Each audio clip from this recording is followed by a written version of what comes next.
If Adam and Eve were the first two humans, then where did Cain's wife come from? Is there something hidden in the Bible? A logical error? Or a profound message about God's mercy? Imagine you're reading the Bible for the first time. You turn through the opening chapters of Genesis and are captivated by the story of creation, the fall, and the first tragedy in human history, Cain killing Abel. But then, one small detail makes you stop. Cain had a wife. But who was she? No name, no description, no clear explanation. And for centuries, millions have asked the same question. Today, we're not just searching for the identity of a mysterious woman, but unveiling one of the Bible's deepest mysteries, a metaphor for God's justice and mercy. The story begins with a seemingly small detail, yet one that has puzzled scholars, believers, and Bible readers for ages. After Cain was banished by God for killing his brother Abel, the Bible states that he knew his wife and had a child. Immediately, the question arises, who was Cain's wife? At that time, there were supposedly only Adam, Eve, and their sons. So where did this woman come from? This is not merely a curiosity. It opens a door to a deeper view of the Bible, not just as a historical record, but as a text that reveals how God operates in human history with patience, justice, and mercy. To understand the context, we return to Genesis 4.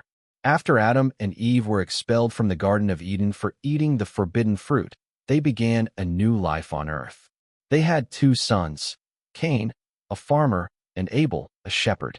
Cain, out of jealousy, murdered Abel because God accepted Abel's offering, but not his own. This first act of murder in human history led to God cursing Cain and banishing him, but not killing him. Instead, God gave him a mark to protect him from revenge.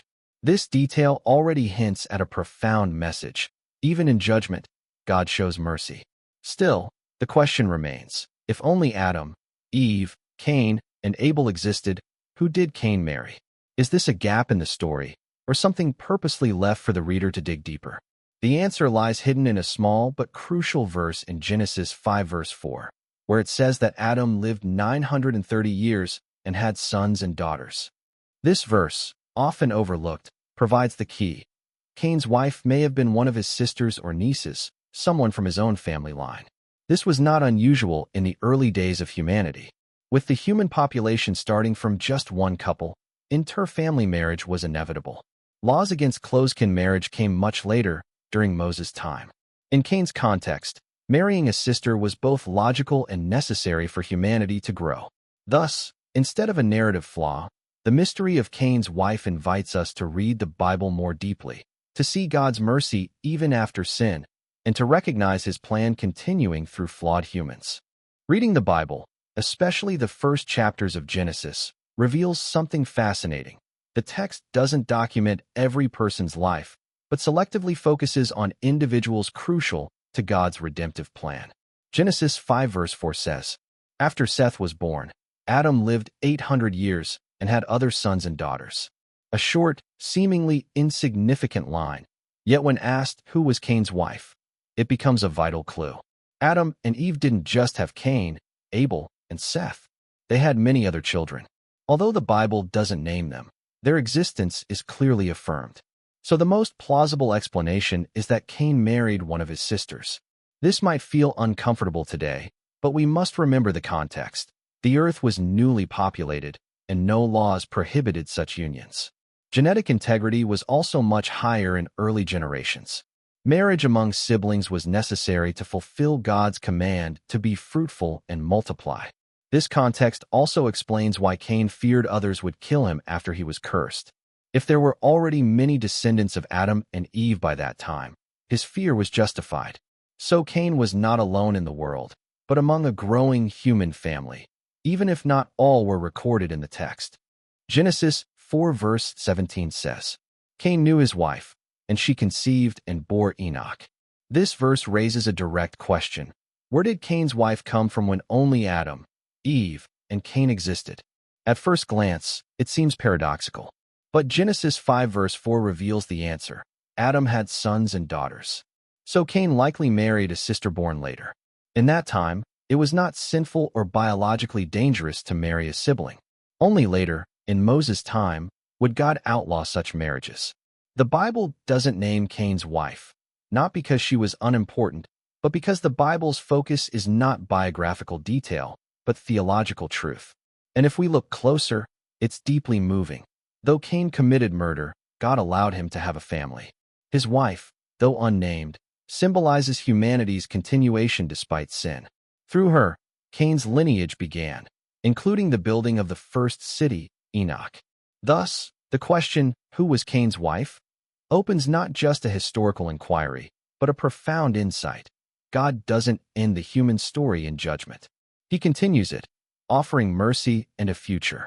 To answer, who was Cain's wife, some turn to apocryphal texts or mythology. But surprisingly, the answer lies within the Bible itself, if one reads carefully. Genesis 5 verse 4 says, "After Seth was born, Adam lived 800 years and had sons and daughters."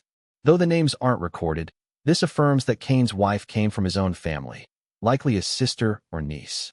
In early human history, close-kin marriage was necessary and not yet forbidden. It was only in Leviticus, many generations later, that laws against incest were established, when humanity had grown and diversification was possible. Even biologically, this was viable. Modern studies by Christian scientists suggest early humans had far less genetic degradation. But an interesting point emerges when Cain says, "Anyone who finds me will kill me." Who were these others? This suggests that by Cain's time, Adam and Eve had already had many descendants, though not all were mentioned. This is not a contradiction, but a literary choice. The Bible's genealogies are selective, highlighting lines that matter for salvation history, particularly the one leading to Christ through Seth.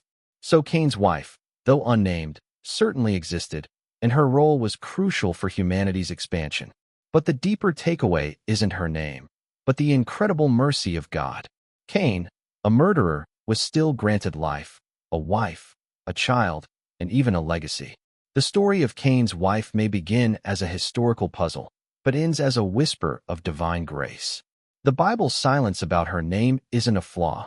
It may be a sacred silence. In a newly fallen world, every act of God laid the foundation for a greater plan. That God let Cain live, after murder, and allowed him to marry, have children, and build a city, is the Bible's first hint of a mercy beyond human comprehension. Perhaps Cain's wife was his sister, which made sense for that time. But perhaps the real point is, life continues not because humans deserve it, but because God is still writing his story. From Cain's lineage came generations of humans, and eventually, the birth of Christ, the one who would bring forgiveness, not only for Cain's sin, but for the sin of all humanity.